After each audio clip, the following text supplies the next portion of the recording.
Hi, and welcome again to the Terminal Podcast, where in the end, it's all about the numbers. I am your host, and we are broadcasting high above Civic Center Station. And the numbers around Metro Atlanta are 20 north on 400 to the perimeter, 16 west on 20 to Six Flags, and 18 south to 7585 in the airport. If you're just flying in, we are a week away from the All-Star game taking place 15 minutes north on 75 in Cobb County. This is a show about baseball, so I love asking this question when I've gotten the chance. It's not been many, but how was Citi Field for game one of the latest Subway Series, Chris? Great. I thought we couldn't have the All-Star game in Atlanta because Georgia doesn't like black people, but that was only 1 year. Now we can just bring it back. Well, technically, technically it's in Cobb County and right on the edge, so they could argue that it was never really in Atlanta, but it wasn't really the point of that. But yeah, no, they changed enough. What's the call? They tweaked enough words and stuff like that to kind of get around it, and everybody forgot. Yeah, okay. It's the show once again that a sport is just all about virtue signaling. It's like when you see the memes on July 1st and they're like, all right, nobody cares about Pride Month anymore. Like Yeah, corporations, they can take down their like little flag. Anyway, Citi Field was wonderful. I like it as a pretty cool stadium. Got me some helmet nachos. Really cool. I went clad in Yankee gear. My girlfriend and her sister and her 12-year-old nephew clad in Mets gear. We had a Juan Soto, a Johnny Franco, Oh, and Franco, well, his name is 45. Franco. His name is Franco, and my girlfriend and her sister went to St. John, so Johnny Franco is like number one. Okay. So 45, right? He's number what? No, 45. 31. Is it 31? I think he Okay. was 45, maybe with the Reds, but he's 31 with All right. the. With the So they had a Metropolitan. Soto, a Franco. I forget what Torrey was wearing. Maybe a Lindor. Um, Really, really cool to see. Now, unfortunately, I see a lot of these videos of sports fans, especially during the NFL season, these just like wild fights in the stands. Yeah, yeah. We were in the lower section, like even with Brandon Nimmo up the third baseline, up the left field Okay. line. All right. That's not bad at all. Not bad. We were 20 rows off the field, and it was a smattering. Our section, or a couple of sections right there that you can kind of see and interact with, was 50-50. Really? Yankee Okay. fans, Met fans, and everyone giving each other a hard time, but not in a violent, disrespectful manner. Yeah. Giving them as close as you would, I don't know, classmates if you're yelling at each other across the desk and across the tables. 100%. It was refreshing. There were two groups of 20-something-year-olds doing plenty of drinking. I think they knew each other because they knew each other by name. And they were going at it the whole game, and there was never a thought, you're like, oh my God, these two groups of people are going to come to blows. Never once. So it was very entertaining in that sense, which was nice, refreshing, especially when you have a 12-year-old there. Mm-hmm. And he's like totally into it. So when Soto hit his home run, he's running around five and all kinds of different people and stuff. So I was very impressed with the atmosphere. Okay, so you mentioned it. I have to ask. So did the 50% sing when Lindor came up? What? Did the 50% of Met fans that you said were surrounding you when Lindor came up, did they sing Oh, My yeah, everybody Girl? sings to My Girl. So even of the 50% of Yankee fans from there as well, did they No, sing no, or no. no? I kept singing ground downs, talking about ground downs. We'll tell you the fun part was when the first time Soto came to bat, the cheers and boos. I was going to ask about that because the standing ovation again. I mean, I'm sure they probably didn't do it or to the same extent, but it was interesting, I guess, the time to see them all kind of get up and do that the first time. Wait, no, you were. Am I off place? No, I'm not. I was there Saturday, yeah. No, Yeah, I was no, Sunday. No, I was there for the first game. Yeah, yeah. yeah, Now, no, no. listen, everybody was standing. Half the people were booing, half the people were cheering, but everyone was standing. Okay, so I will quote John Harper because I had this propped and ready to go. Up came Yes. Soto in the first inning with Brandon Nimmo on third. The crowd, which sounded like 75% Mets fans, I guess that's the whole stadium, seemed to rise as one to give Soto a huge ovation as if to remind Yankee fans that he's their guy now and they love him. When Soto promptly delivered on that ovation with a home run to left center off Marcus Stroman, the crowd went bananas. The crowd did go bananas. The crowd did go bananas. Like I said, I think overall it was probably more of a 50-50 split, but Mhm. again, just from walking around, going to the bathroom, getting something to eat, I saw just as many Yankees Met fans. Um, yeah, no, when he hit it, the stadium got pretty loud. No doubt. It was loud. Had you been to see? That's why I have not been to City, and you kind of saying you went around and saw it. It's like I know. Oh, I've I probably been to remember City Field Shea. a dozen times. I remember Shea. Did you ever go to Shea? Yeah, it's not. Well, first of all, it's no comparison because Shea was a fucking dump. I yes, but my question It was is your dump. when it got loud, when Shea got loud, I was it never at shook. Shea. I was never at Shea for like a lot. I probably went to 4 games at Shea Stadium in my Okay. life, and never an important game. Well, it would get loud for a third inning rally if the bases got loaded because you don't score runs. But either way, but the sound of it was you said it got loud, but it was rocking loud, like you could sense it, you could feel it, that kind of loud. All Yeah, right. it was So as loud of a stadium as you can get at that point. the question I want to know, so you've been there, as you said, a couple different times. How is the view from where you are? How close do you feel to the field? How close are you that you can, It's because fine. It's standard like other okay. stadiums. Not any better, not any worse than any of the new stadiums. I'm trying to remember. They Right just on said par. somebody built one where it's kind of structured towards almost like a football stadium, a soccer stadium over in the UK and everything like that, where it's slanted up. So you're still kind of really somewhat close viewing style to the field. Or maybe I'm thinking of the tennis and Wimbledon and everything like that. Maybe. How you can get, how you've got a real closer view of it. But either Yeah. way, so all right. So um good game. Entertained as much, I guess, or No, it's not so miserable. much not so much with the result, I guess. But um I'll start back to what I was saying. It feels like a lifetime ago, but Clay Holmes reached 90 pitches through 5 innings against the Brewers, and Mendoza took him out for what was the best middle reliever on the team at the time. He promptly gave up a double to end Holmes' line, and then a single and a walk and then a grand slam. That was Tuesday. On Friday, you got to watch Mr. Garrett go 5-6-7 and then 8-9-1 to avoid Judge and end the game. what what's it been like just for you guys? I was going to say, because that was on top of the Blue Jays winning again, and then you lost the next game, and then of course the Blue Jays won again, and the Blue Jays don't apparently seem like losing. What's it like now to suddenly go from first to second right now? Because right, you're still ahead of the Tampa Rays. Yeah, yeah, I think so. I'm not. It's becoming a sports fan, or being a sports fan of normal sameness is becoming increasingly difficult in Mm, these trying times. I see.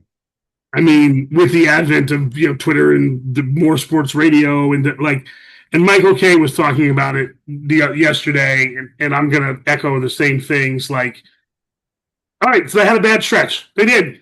They lost 6 in a row. Got swept by the Blue Jays, right? So they're one Mhm. and six in their last 7.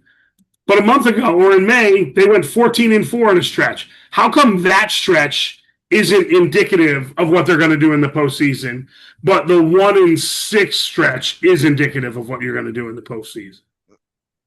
The same way that the what is it three the what is it 3-14 or whatever the Mets just did, Right. eliminated them from the playoffs. At least you guys Right. were still in the playoffs. We weren't even going to make the playoffs. The It's Braves, the Braves who beat us, who what they, I'm going to say they took, they took all three, and so they took 5 of 7, right? The Braves took 5 of 7 over the Mets, and not only were the Mets suddenly lucky to make the wild card, the Braves were suddenly in the hunt.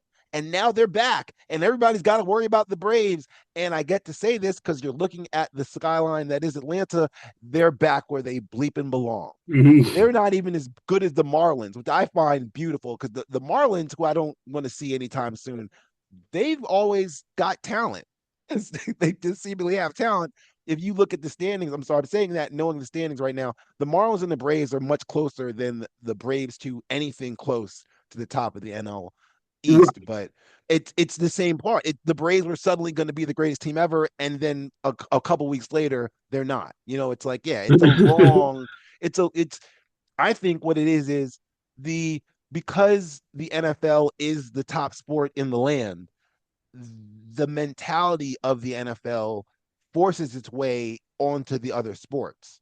So the immediacy of it, of you have to do this now because next week you're only going to have, I mean, like whereas the NFL next week you lose and now you honestly don't have a shot at the playoffs. Whereas the Mets lose a game, the Mets lose 3 games, the Yankees lose 4 games. Right. It's not even a question as it's not a question. They lost 4 games. Okay, they're going to play tomorrow, you know, Yeah. whereas with the NFL, you're not playing for another week and you've got a whole Monday morning quarterback and Tuesday breakdown and Wednesday film room and Thursday press conference to talk about that one game. Yeah, yeah. I guess I don't know. I don't know how you could look at the Yankees. The phrases are what people use. This team is flawed. This team is one of the worst constructed teams in baseball. Really, really? Have you seen the Rockies? Have you seen the Marlins? Have you seen the Angels? I Like the words people use because they're so bubble. They don't watch anything but the Yankees, right? mm, And I figured with only having won one World Series since 2009, some of the spoiledness would have gone away. But it only gets worse. Like, I just don't know. Again, it'd be boring to do it position by position, but the Yankees are pretty good. They're pretty good. hence Bullpen's the been a little struggle. Starting pitching now with Clark Schmidt going down for the year, that hurts. But listen, I have Fried and Rodon. I know Rodon's not as good as everyone thought he would be, but I have Fried and Rodon. I have 2 left-handed pitchers that start every 5 days. And in the playoffs, they're going to start every other game, those two, right? yeah. So I got 2 pretty good pitchers. I got the best player in baseball, right? Or second best player in baseball at worst. Yeah, well, you've got the best hitter in baseball. Right. You've got the best hitter in baseball. It's not you. And their additions have been good. Bellinger is a really good player, defensively, offensively. Goldie is a tremendous defensive player and a solid offensive player, I want right? to say both of them have MVP trophies Yeah, somewhere they in both their have. They closet. always have 4 MVPs. And just as much as Giancarlo Stanton came off the injured list a few weeks ago, he hasn't been great. His power's not there. He's hitting the ball hard, which is what he does. But Oh yeah, it's the same thing. All people look at Judge now and go, well, the regular season doesn't matter. It only matters what he does in the postseason. yeah. All they'll do is bag on Giancarlo Stanton right now because he's hitting 220. Well, Hmm. why can't you say the regular season doesn't mean anything? It's only about the postseason with Giancarlo Stanton because he's one of the 5 best postseason players in major leagues right now. Yes, but for No, why Judge, but? Why can't I say that but about Aaron Judge? because Aaron's been healthy and And Aaron Judge has been healthy and had and great regular seasons and terrible postseasons. yeah, Giancarlo Stanton's always hurt, has mediocre regular seasons and great postseasons. yeah. That's Hey, the truth. we remember Robert Ory for being just that, huh? For being great in the postseason. Everybody, Yeah. yes, the postseason is apparently getting to the postseason isn't as important as performing in said postseason. Right. So my point is, why can't we look at it and say, well, if we get to the postseason, Giancarlo Stanton's going to be great. And chances are, Judge isn't going to be not great for his entire career in the postseason. Chances are, yeah, it it's playing in the variables. It's playing in the fact that we don't know what is No, going it's to playing happen. into the negative. It's playing into Oh, the well, negative, which is completely. so annoying as sports fans to Yes, listen to other sports fans. It's like, why do you watch that? Why do you watch? The that's what Yankees I are a kind of good go with. team. Listen. We need a third baseman. Hopefully, in the trade deadline, they make a move like they did last year when we needed a second baseman. Oh, and they went out and got Jazz Chisholm, who's an all-star, okay, and Yeah, helped us tremendously last year. he should be playing second base. He looked He's being horrible at moved back. third. Boone said today he's being moved back to second permanently, and He they'll looked figure out third horrible. base because basically what they were doing was weakening two positions by having him at Yes, third. yes, they were. So I'm basically, saying what that it from means, just watching this past, watching that 3 game yeah, series he's with my not a good son. third baseman. He's He's not, not and a then it good third. affects his hitting. So they're moving him back to second base, which means they're eventually going to buy out DJ LeMahieu, and they're going to trade for a third baseman. Can I interest you in, let me say, Brett Beatty, yeah, somebody said that, and I don't want that trade, but that was the trade I saw. I don't Nick know if it was on Vientos. the. It was I'll trade you Vientos for Devin Williams. I don't think the Yankees and Mets will make a big trade like that anymore, not with Cohen. But Well, as a Yankee fan, I'll sign up for that trade right now. not with Cohen. You don't think with Cohen No, the guys Because that Cohen will want a Yankee player like that in a trade. Because if he loses really? the trade, 100%. I'm asking from ignorance because you know the market a lot better and how He would loud it not would do be. it. He would not do it. He doesn't want to trade. Free agent's different. And again, the free agent he signed, sort of a no-brainer. Yeah. Well, I all right. I mean, okay, because then yeah, they are right there. But but I'd that take is the the trade in a heartbeat. I can go get another bullpen arm. yeah. You give me a guy I who's hit 30 home runs at third I base. well, it becomes a question of if he can. I'd say I want it. I of the two, I would keep Beatty because I feel he's the better glove, Okay. and he's got a better lefty swing. But Vientos has already proven that he can hit 25 in one season. He'll Yeah. do it again. Um, Glove wise, the Yankees are pretty good. Volpe's had some struggles here and there, but he's won a Gold Glove before. If Chisholm's at second, you're yeah, good. Goldschmidt is tremendous at first. Around the outfield, you have Grisham as a backup. He's a tremendous fielder. Clay Bellinger can play anywhere. Clay was his dad. Cody can play anywhere in the outfield, and Aaron Judge is a solid defender. So if we have a weak defender at third, I'm not tremendously worried about it. how many times do you do that where you say the player's name and go, "Oh no, that's right. I saw your dad play." Every time I say every single time I say Clay Bellinger instead of Cody Bellinger. You don't do it with there's a bunch of, oh, that's right, all the Toronto kids with Yeah, Guerrero and Bo Bichette Bichette or Dante and Bichette, and yeah, yeah. Well, which Vladimir's the same name. yeah, what was, isn't it, is it Caven Biggio? Gavin Biggio. He's with somebody Gavin else now, Biggio. but But yeah. he was up there. There was a couple others like that in the league, just around. It's just a Matt lot. Holliday's kid and Matt Holliday's other kid who's going to be drafted #1 overall. I was I got confused on this. You guys have Al Leiter's nephew, Nephew, Mark Leiter's kid. Yeah. Mark, which is because I But saw he's an Mark article. It Leiter was like, Jr. again, so it's not that much. But Jack Leiter is with the Rangers, Al's kid. there's four Leiters. It's like the Leiter kid that all came out of Tom's River. I want to say is what the article's title was. It's like the Leiters of Tom Rivers because they're all there and everything like that. I By the you talk way, about. speaking of Alois Leiter, Mhm. I was out and there was a game on Saturday on the TV. As they It are. was game 1. I'm not trying to give you bad memories. It was game 1 of the World Series. Al Leiter versus Andy Pettitte. Yeah, that's a mismatch. Dude, It was a you mismatch want to then. talk It's a about mismatch two now. MFers on the mound. Yeah. They both gave up 2 runs. I think they both went 7 innings. But like Leiter, it was 2-2 in the fifth. Leiter, the first two guys got on. And like it's so like again, just the difference in baseball. Bobby V wasn't even considering going out to the mound. Oh God, no. Well, Rick Peterson was probably the pitching coach at the time. Yeah, I'm not sending him out. I'm not sending Forget, Rick Peterson out forget there. about taking Al Leiter out. These two guys just bared down on every big pitch they had to make, and both of them made every big pitch. Like, could you imagine if 2-on in the fifth in a 2-2 game in the World Series, if the manager came out to Al Leiter,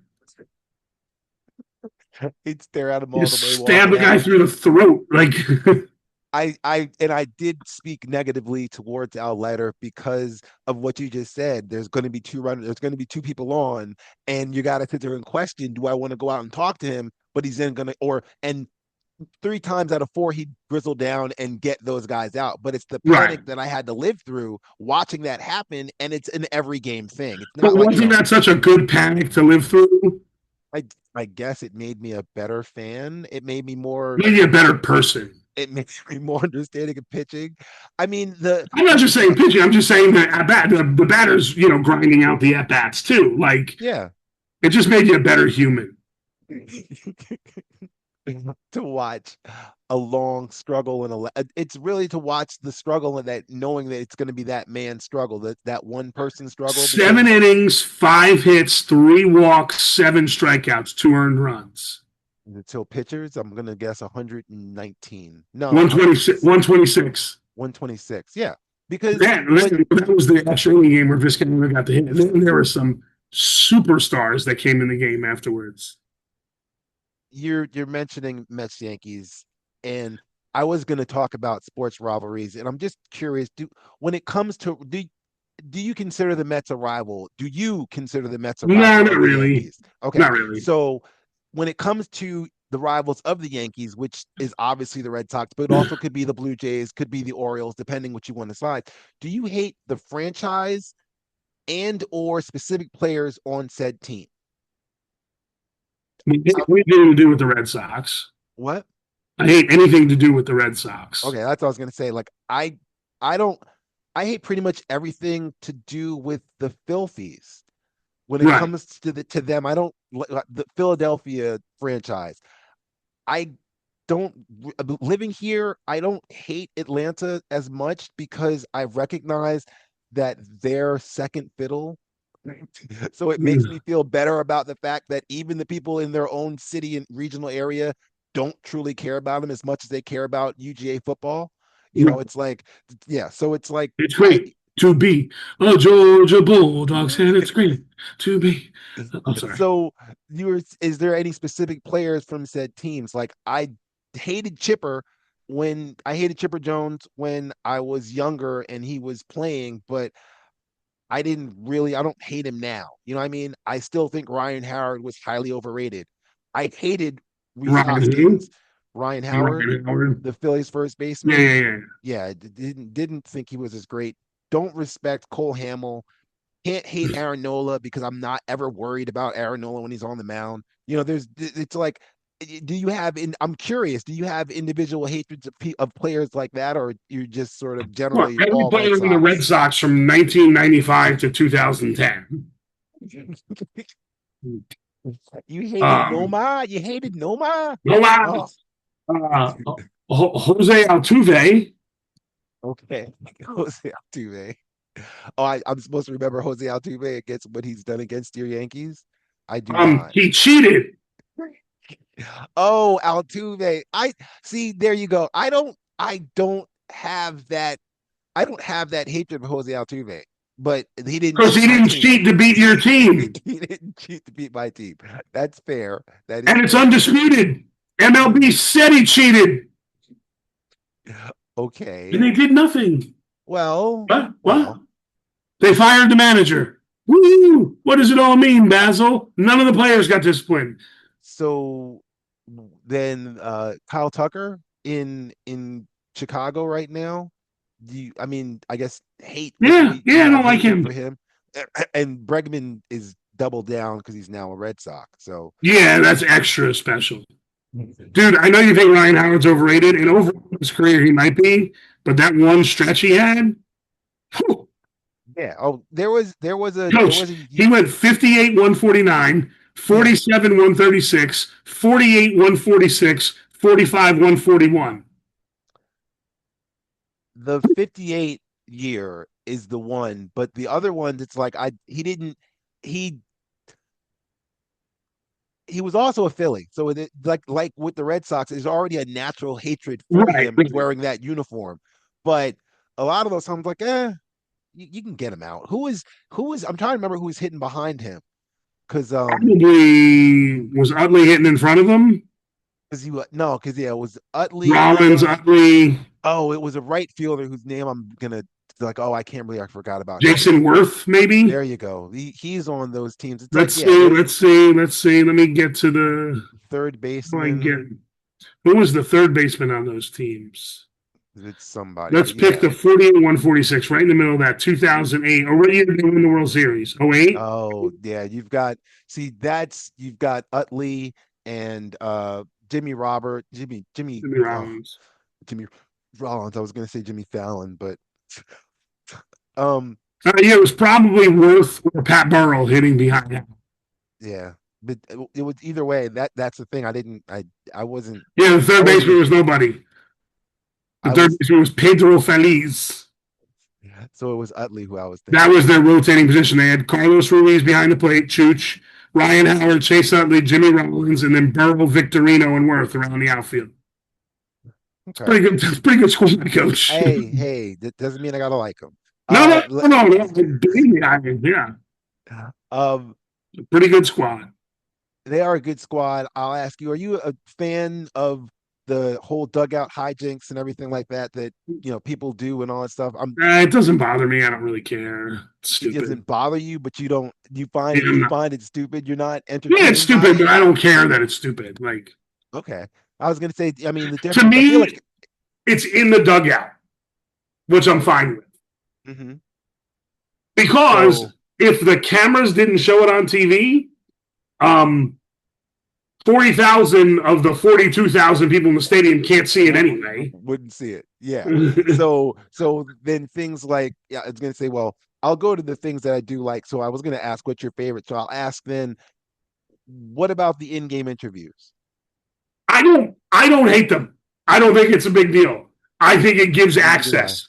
Neither do I. I was I gonna think as at home viewers, and I will give credit where credit's due, Colin Cowherd was one of the early guys on this about 15 years ago, saying the in-game viewing or the at-home viewing experience is starting to outweigh going to the games because of things like HD TV. And I mean, I have a 75-inch TV in my living room, and you don't have to battle traffic, and yeah. you can go to the bathroom whenever you want. You get to eat whatever you want. You have to give the people at home something extra. And one of the things he said, he related it to NASCAR because you can listen. Now, this is at NASCAR events. You can listen to the pit crews. And you can listen to them now and everything like that. Yeah. Right. And Oh, he was saying maybe something in the NFL where you can listen to the coaches chatter, maybe on a delay, obviously with gambling, but in game interviews, they're doing golf in on course interviews. And are they? basically, yeah. And I think the golf one is great because the guy hits a drive and then he spends 2 minutes walking after it. So why not fucking interview the guy then? I would mention that because there was an in dugout interview. I don't know if you saw Scoble on Saturday with the Tigers. He No. he's on the interview, so he's on the mic, right? I saw this on. I watched all the highlights, so I don't watch Right. all the games besides the Mets, but I do see all the highlights. He watches his teammate hit a home run, so you get the whole get up, get up, get up, get up, get out, and all Right. that whole thing, and then like the next batter hit a foul ball that comes flying right at him. So you get you get that whole aspect of it. They're asking him a question. He's in the middle of answering it, and then he's like, "Oh my god!" And, he didn't say, "Oh my god." He said, "Oh," and what anybody else would say at that time. So I'll ask this, and I've got to get out before I can ask the trivia question. I do find it is a kids game because you end up with things like that with just reactions and stuff. I forgotten how funny it is that everything comes back to Little League because whether it's them celebrating in a circle or doing the high fives and everything like that, at the end, all the teams, the winning team at the very least, does a good game line, right? Yes. Everybody's To going to each do that other. To now each other. to each Yeah. other, but it still is a good game, kind of walking through like everybody else does, which is just one of the it's grown men playing a kid's game Correct. and we're all paying to watch it because you know we like seeing kids games um and that seems to piss people off because which is the start of my trivia question for those that care 7 of the 10 highest paid players will not be at the all-star game this year. The fifth highest paid player is Anthony Rendon, who was living off of his 2019 season when he finished third in MVP voting. He had an OPS of 1.010, and he led the league in doubles and RBIs. Those are the numbers I want. How many doubles did he have and how many RBIs? The hint that I'll give you, since that year, okay, he's had a total since that year of 6 more doubles and one less RBI than that 2019 total. I'm sorry, I'm a huge fan of showing off and basically pissing on Anthony Rendon because I also don't really like the Nationals. Um, I like the Expos. You know what? I take that back because I remember not really liking the Expos, but respecting them now that they're gone because they're not around anymore. But Tim Wallach and those Expos teams, I remember them. Dennis Martinez, wasn't a fan of them way back then because they played against us. They were in the National League East. Same way I didn't like the Pirates and ugh, Andy um, Van Slyke. So sorry. The number I'm let's looking for say is doubles and RBIs for Anthony Rendon in 2019, the year I that think got he him probably led with a lower amount of RBIs because I probably don't think he got like 140 or something. So I'll say 121 on the ribbies 121 on the and RBIs. 121. I'll say 44 on the doubles. 44 and 121. Those are the 44 and numbers. 121. Those are the numbers. I'll thank you for listening to those mix up. Oh, Thanks. I'll be back soon enough with something better to put down if people don't cheat at their trivia questions. gee. I'll take it easy down your life's highway and have a good afternoon.